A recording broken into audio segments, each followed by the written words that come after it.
એ પવિત્ર પુરુષોત્તમ માસનો પહેલો દિવસ અને પહેલા દિવસની વાર્તા આજે આ વિડીયોમાં હું તમને કહેવા જઈ રહી છું. અધિક માસ શરૂ થઈ ગયો છે અને 1થી 30 દિવસ સુધીની વાર્તાઓ આપણે આ યુટ્યુબના માધ્યમથી સાંભળીશું. ત્યારે પહેલા દિવસની વાર્તા છે કાંઠા ગોરમાની વાર્તા. પુરુષોત્તમ માસ આવ્યો. આખા ગામની સ્ત્રીઓ વ્રત કરે, સવારે વહેલી ઉઠી નદીએ નહાવા જાય, નાહી ધોઈ કથા વાર્તા સાંભળે, કાંઠા ગોરનું પૂજન કરે અને પુરુષોત્તમ ભગવાનનું સ્મરણ કરતાં કરતાં ઘરે આવે. ગામમાં એક ઘર હતું, તેમાં એક ડોસી અને 2 વહુઓ રહે. ડોસી અને નાની વહુ સવારે વહેલા ઉઠે, નદીએ નહાવા જાય અને કાંઠા ગોરનું પૂજન કરી ઘરે આવે. પુરુષોત્તમ માસમાં દિવસો ચાલવા માંડ્યા, પણ મોટી વહુ એક દિવસ સાથે ન ગઈ. નાની વહુને થયું, ચાલો આજે તો મારા જેઠાણીને બોલાવું. એમ વિચારી તે પોતાની જેઠાણી પાસે ગઈ અને કહ્યું, ચાલો ભાભીજી, નદીએ જઈએ, નાહીશું, ધોઈશું, કથા વાર્તા સાંભળીશું અને કાંઠા ગોરનું પૂજન કરીશું અને હરિગીત ગાતા ગાતા ઘરે આવીશું. મોટી વહુ અભિમાનની ભરેલી હતી. તે બોલી ઉઠી, મારે કંઈ આવવું નથી. એ તો નવરી સવરીનું કામ, રાંડી મુંડીના કામ, ગાંડી ગેલીના કામ. હું ક્યાં તારા જેવી નવરી છું? મારે તો રાજવાડેથી આવે, દીકરો નિશાળેથી આવે, વહુ પિયરથી આવે, દીકરી સાસરેથી આવે અને વળી મારે તો ઘૂમતા વલોણાને ઝૂમતા પારણા, કેળમાં કીકો ને કપાડે ટીકો, વાડે વછેરાને પરવાડે પાડા, કળકળતી ખીચડીને સુવાવડી દીકરી. હું ક્યાં તારા જેવી નવરી છું? તું તારે કાંઠા કૂવા ગણતી ફર, નદી પાળે રખડતી ફર. નાની વહુને જેઠાણીની વાણી કડવી ઝેર જેવી લાગી. એ તો પુરુષોત્તમ રાયનું સ્મરણ કરતી સાસુને લઈને નદીએ નાહવા ગઈ. મોટી વહુને ચારેકોર સરખાઈ હતી. એને વ્રત વર્તુલાની કંઈ પડી ન હતી. એ તો ઊના પાણીની ત્રાંબા કુંડે ભરીને છપ નાઈને દબ ધુવે, હાલડા ગાયને સુખડી ખાય. થોડા દિવસ વીત્યાને કાંઠા ગોરનો કોપ થયો.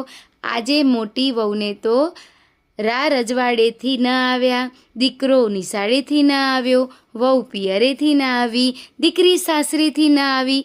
મોટી વહુ તો ધ્રુજી ઉઠીને જુએ છે તો વાડે વાછેરા નહીં, પરવાડે પાડા નહીં, વલોણા ઘૂમતા નથી અને પારણા ઝૂલતા નથી. મોટી વહુને પોતાના અભિમાન માટે ખૂબ પસ્તાવો થયો. એ તો સવારે વહેલી ઉઠીને દેરાણી પાસે ગઈ, સાસુજીને પગે લાગીને વિગતથી વાત કરીને કહ્યું, મારે તો ધનોત પનોત નીકળી ગયું, હવે હું શું કરું? સાસુએ મોટી વહુને ધીરજ આપીને કહ્યું, વહુ, એ તો કાંઠા ગોરનો શ્રાપ લાગ્યો હશે. તું કાંઠા ગોરનું વ્રત કર. ગોરમાં બહુ દયાળુ છે, તેમની કૃપાથી સૌ સારાવાના થશે. મોટી વહુએ કહ્યું, માન્યું અને ઝટ દઈને ઉઠી છાબડીમાં ફૂલ ને દાબડીમાં કંકુ લીધા, ધૂપ અને દીપ લીધા, શ્રીફળને સોપારી લીધા, કળશને કંકાવટી લીધા અને ખભે ચૂંદડી નાખી નદીએ નાહવા નીકળી. મોટી વહુએ તો નાહી ધોઈ અને કથા વાર્તા સાંભળી, કાંઠા ગોરનું પૂજન કર્યું અને ગીત ગાતી ઘરે આવી. ઘરે આવીને જુએ છે, જેમનું તેમ હતું તેમ જ થઈ ગયું, હેમખેમ જેમ પહેલાં હતું તેમ થઈ ગયું. મોટી વહુને તો કાંઠા ગોર ફળ્યા. એ દિવસથી તેણે નિયમ લીધું કે જીવીશ ત્યાં સુધી કાંઠા ગોરનું વ્રત ખરા ભાવથી કરીશ. આખો પુરુષોત્તમ માસ નદીએ નાહીશ ને હરિભજન ગાઈશ. થોડા સમયમાં તો જેઠાણીનું ઘર ભર્યું ભાદર થઈ ગયું. જય ગોરમાં. જેવી મોટી વહુને રૂઠ્યા તેવા કોઈને ન રૂઠશો અને જેવી મોટી વહુને ફળ્યા તેવા સૌને ફળજો. બોલો કાંઠા ગોરમાની જય. બોલો પુરુષોત્તમ ભગવાનની જય. મિત્રો, આ હતી પહેલા દિવસની કાંઠા ગોરમાની વાર્તા. ફરી નવા વિડીયોમાં બીજી વાર્તા સાથે મળીશું. ત્યાં સુધી મને રજા આપશો. જય શ્રી કૃષ્ણ. આજે પવિત્ર પુરુષોત્તમ માસનો પહેલો દિવસ અને પહેલા દિવસની વાર્તા આજે આ વિડીયોમાં હું તમને કહેવા જઈ રહી છું. અધિક માસ શરૂ થઈ ગયો છે અને 1થી 30 દિવસ સુધીની વાર્તાઓ આપણે આ યુટ્યુબના માધ્યમથી સાંભળીશું. ત્યારે પહેલા દિવસની વાર્તા છે કાંઠા ગોરમાની વાર્તા. પુરુષોત્તમ માસ આવ્યો. આખા ગામની સ્ત્રીઓ વ્રત કરે, સવારે વહેલી ઉઠી નદીએ નાહવા જાય. નાહી ધોઈ કથા વાર્તા સાંભળે, કાંઠા ગોરનું પૂજન કરે અને પુરુષોત્તમ ભગવાનનું સ્મરણ કરતાં કરતાં ઘરે આવે.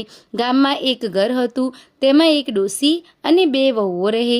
ડોસી અને નાની વહુ સવારે વહેલા ઉઠે, નદીએ નાહવા જાય અને કાંઠા ગોરનું પૂજન કરી ઘરે આવે. પુરુષોત્તમ માસમાં દિવસો ચાલવા માંડ્યા, પણ મોટી વહુ એક દિવસ સાથે ન ગઈ. નાની વહુને થયું, ચાલો આજે તો મારા જેઠાણીને બોલાવું. એમ વિચારી તે પોતાની જેઠાણી પાસે ગઈ અને કહ્યું, ચાલો ભાભીજી, નદીએ જઈએ, નાહીશું, ધોઈશું, કથા વાર્તા સાંભળીશું અને કાંઠા ગોરનું પૂજન કરીશું અને હરિગીત ગાતા ગાતા ઘરે આવીશું. મોટી વહુ અભિમાનની ભરેલી હતી. તે બોલી ઉઠી, મારે કંઈ આવવું નથી. એ તો નવરી સવરીનું કામ, રાંડી મુંડીના કામ, ગાંડી ગેલીના કામ. હું ક્યાં તારા જેવી નવરી છું? મારે તો રાજવાડેથી આવે, દીકરો નિશાળેથી આવે, વહુ પિયરથી આવે, દીકરી સાસરેથી આવે અને વળી મારે તો ઘૂમતા વલોણાને ઝૂમતા પારણા, કેળમાં કીકો ને કપાડે ટીકો, વાડે વછેરાને પરવાડે પાડા, કળકળતી ખીચડીને સુવાવડી દીકરી. હું ક્યાં તારા જેવી નવરી છું? તું તારે કાંઠા કૂવા ગણતી ફર, નદી પાળે રખડતી ફર. નાની વહુને જેઠાણીની વાણી કડવી ઝેર જેવી લાગી. એ તો પુરુષોત્તમ રાયનું સ્મરણ કરતી સાસુને લઈને નદીએ નાહવા ગઈ. મોટી વહુને ચારેકોર સરખાઈ હતી. એને વ્રત વર્તુલાની કંઈ પડી ન હતી.